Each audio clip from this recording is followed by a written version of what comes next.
and her talk is titled "YouTube Belonging." Thank you very much, Elisa.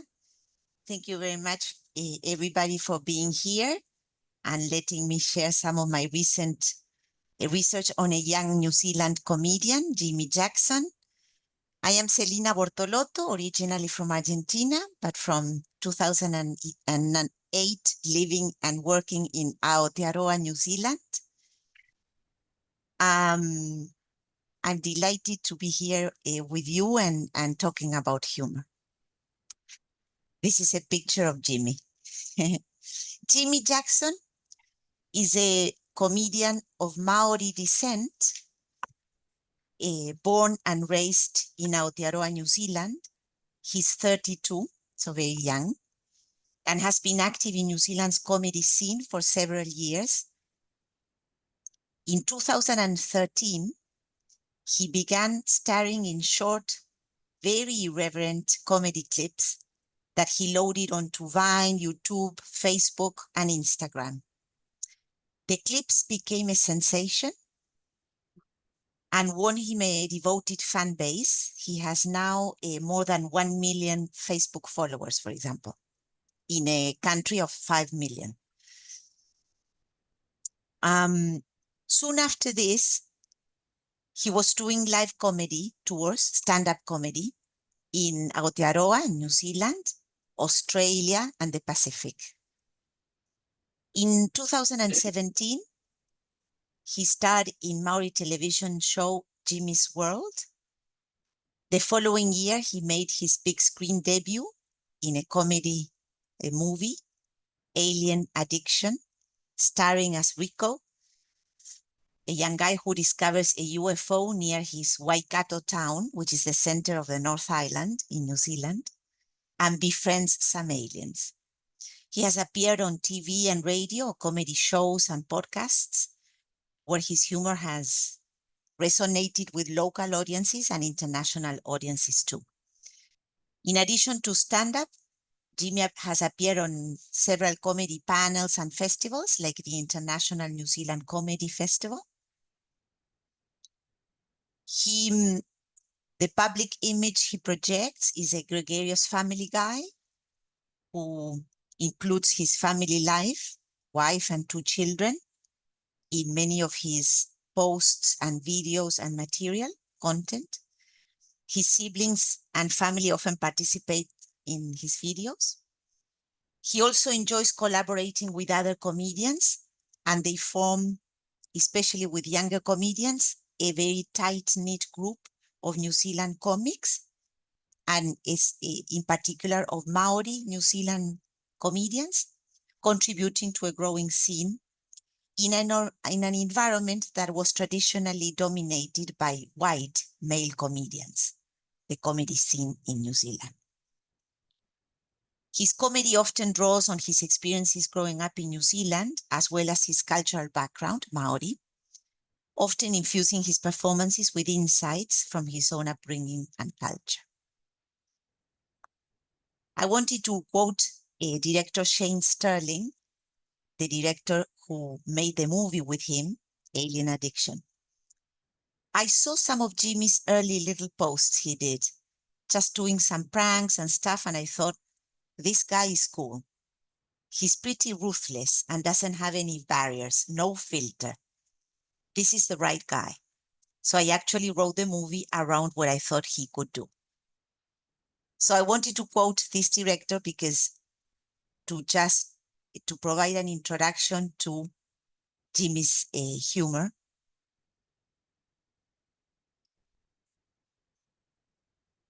I warn the audience, he uses a lot of cursing words. Let's see if you can hear. This is the first of the clips about gang membership, the lingo. Yeah, boy. What? Yowza! Yowza! Yowza! Yow! Yowza! Yowza! Yowza. Shut up, man. You're shit at singing. You shut the fuck up. Distracting me with your shit voice. You can't even fucking sing. Oh, yeah. Sing, dog. Sing, dog. Try. Alright. Sing, dog. Try. Nah. Alright. Nah. Sing, dog. Yo, yo.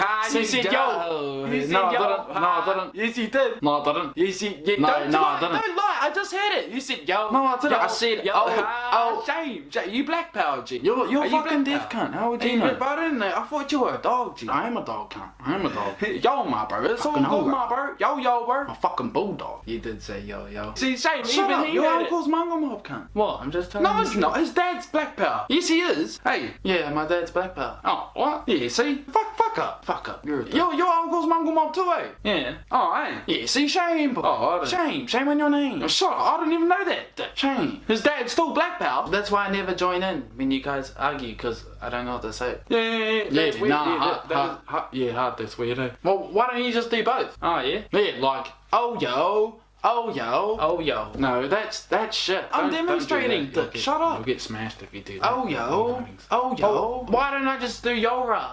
Like Yora, because Yoza and Ora. Yora. Yeah, bro. Yeah, that's it, bro, that's it. That's mean, G. That's the one, eh? Yeah, and I'll put both of them up at the same time. So I'll be like, Yora. Yora. Yoza. Ora. Yora. Yoza. Sig dog. Yora. Yoza. Sig. Ora. Sig dog. Yora. When I run, G, I run like this.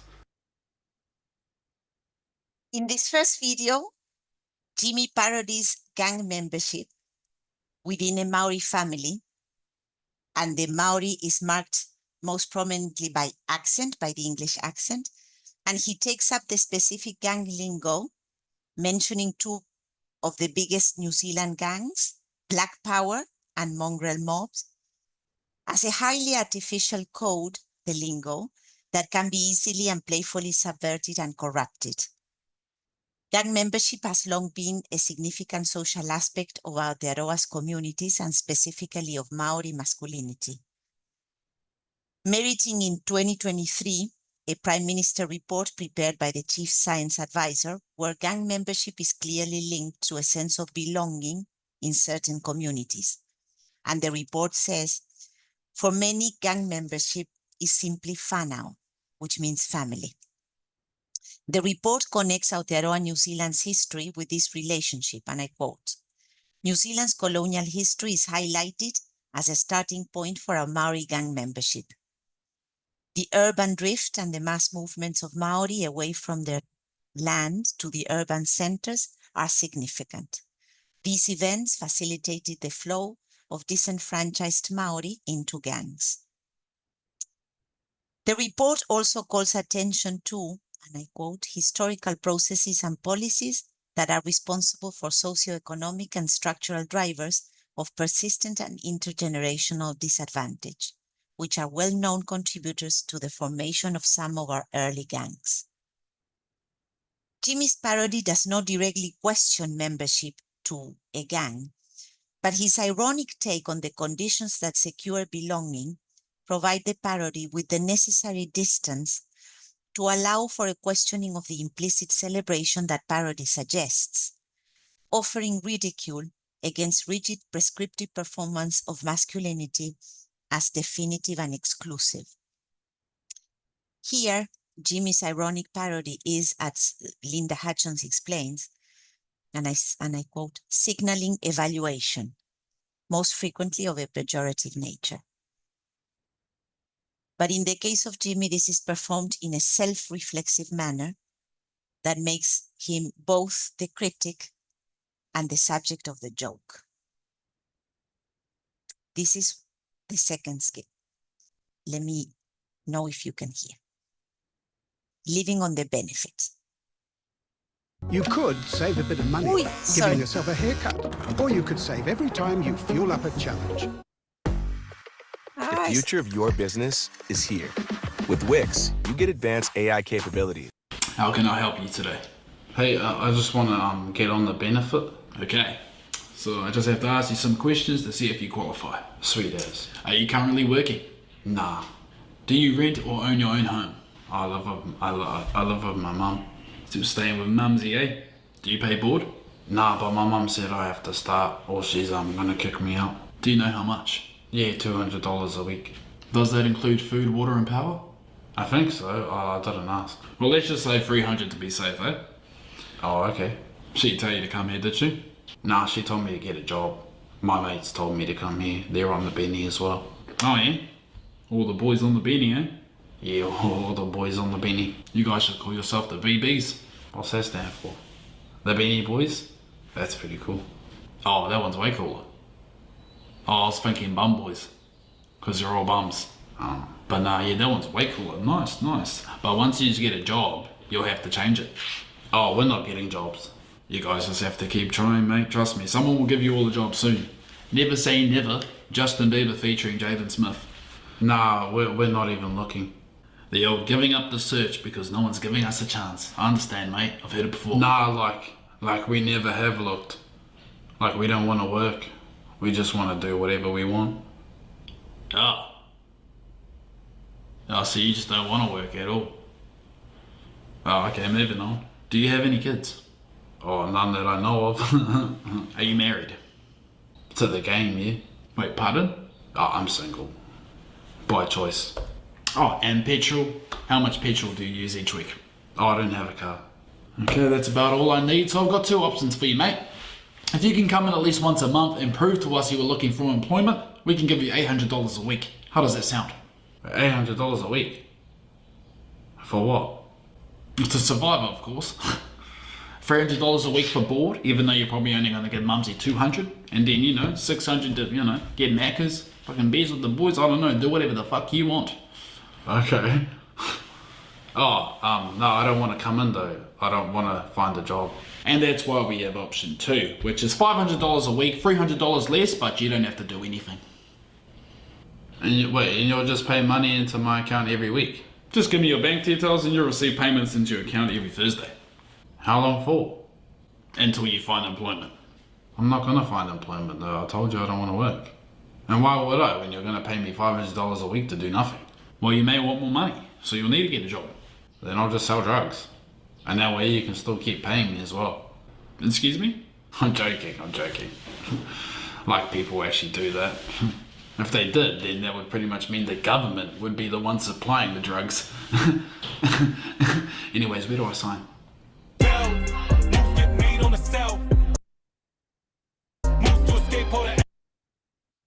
In this second skit, Jimmi takes on the long-standing overrepresentation of Maori and Pacifica groups in social benefit schemes. Maori are overrepresented in the benefit system, making up 15% of New Zealand population, but 36% of benefit recipients. Young people who come onto benefits before the age of 20 are more likely to stay on benefit longer.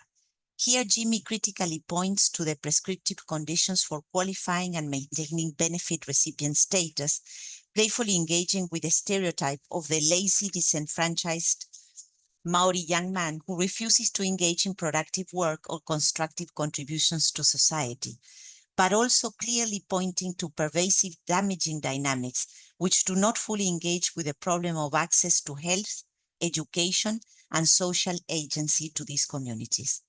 For these communities. The patterns of inequality in New Zealand are well established. The wealthiest 1% of New Zealanders own 3 times as much as the poorest 50%, with the wealthiest 10% owning half of the country's total wealth. Recent polls in New Zealand suggest that poverty, the gap between rich and poor, and the imbalance in wealth in New Zealand are becoming of increasing concern to New Zealanders. New Zealand has shown one of the strongest increases in income inequality over the period from the mid-80s to the mid-2000s. Maori and Pacific ethnic groups typically have poverty rates that are around double those of European or Pakeha ethnic groups, consistently performing poorly in, for example, secondary school retention rates, education or employment or training for young people. Jimmi's ironic parody resists the stereotype of the young lazy Maori by exposing the failure of the system to replace access to a small weekly stipend with a sustained and evident government effort to address persistent causes for Maori's dependence on welfare, such as the failure of the educational system to address Maori learning, higher incarceration rates, demographic differences, such as younger age of parenting, having fewer assets, and being geographically concentrated in poor and rural areas. Jimmi's popularity and the affection that is evident in the comments that his audiences share below the videos accrues him significant social capital, especially within young New Zealand society. As Jaden Glenn claims in his thesis on young Maori comedians, in New Zealand with significant social capital, stand-up can go beyond entertainment and be used to critique and educate audiences about socio-political issues. Jackson, as the comedians that Jaden Glenn includes in his study, can be considered to be making ethnic humor, encouraging an internal reflection of racial prejudices and the negative outcomes of racism, stereotyping, and discrimination. Embraced and supported by the Maori tradition of kōrero, which is the custom of gathering, listening, watching, and learning from oral narratives, Jimmi Jackson appears as a dynamic artist who, with a growing group of other young Maori comedians, is intent on doing more than telling jokes, provoking critical reflection on the realities and deep-rooted challenges that shape the experiences of marginalized groups in the country. In the tradition of New Zealand Maori male humor, characterized by its reliance on deadpan delivery, awkwardness, self-deprecation, presenting underachievement and low expectations as central themes, and reflecting a cultural celebration of the underdog against the Pakeha male stereotype of the farming white bloke, Jimmi, as Taika Waititi, continues to be, and I quote, affectionate towards Aotearoa New Zealand without losing sight of its many faults. His parodic observational humor effectively can evoke some of the aspects or some aspects of Pirandello's idea of the humorist as a philosopher who doesn't solve the problem of life's absurdity, but reveals the contradictions and the tensions. His insightful parodies, his connection to his Maori heritage, his accessibility, entrepreneurship, and community orientation can also be seen as allowing him to develop his mana, a Maori concept that refers to a person's sense of authority, influence, self-efficacy, purpose, pride, and belonging. And just a comment on the last picture, that's Jimmi and I met him at a concert last year, and that's how it all started. I didn't know who he was, and lots of young people came to him to take photos with him, and that's where I learned who he was. I'm mentioning other Maori comedians that you may be familiar with. No?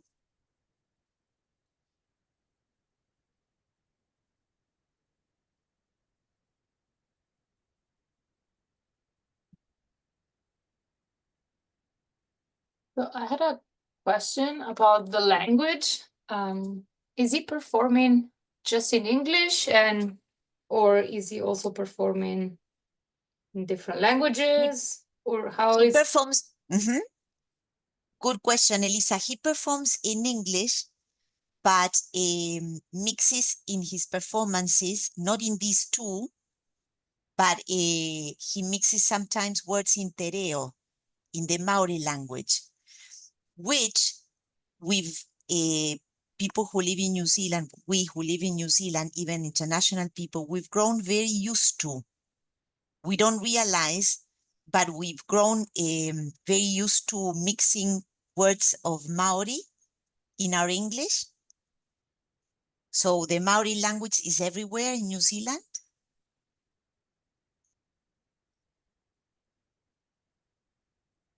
Thank you. Yes. Yes, Yes. Amy. Okay. Yes. To address, thank you for that comment and question. Yes, in younger comedians, there are very strong cultural references to African American culture, particularly the street culture, rap, hip hop, sort of the music scene, with the hoodies and the headwear and the vocabulary and some of the gestures. Yes, yes. Even within gang culture, there are strong references to African American culture. Yeah.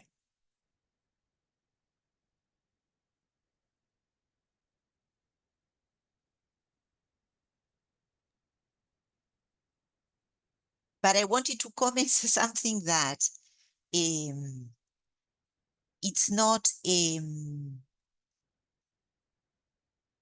there are aspects of Maori culture that come through. So Jimmy takes on the stereotypes, right? He takes on the stereotypes in his videos, but there are other aspects of Maori culture that come through as positives, like the strong family links, friendship bonds, community, sense of community.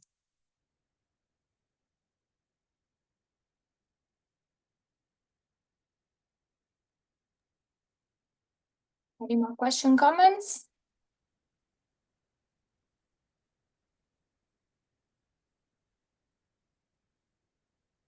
Okay, then thank you so much for your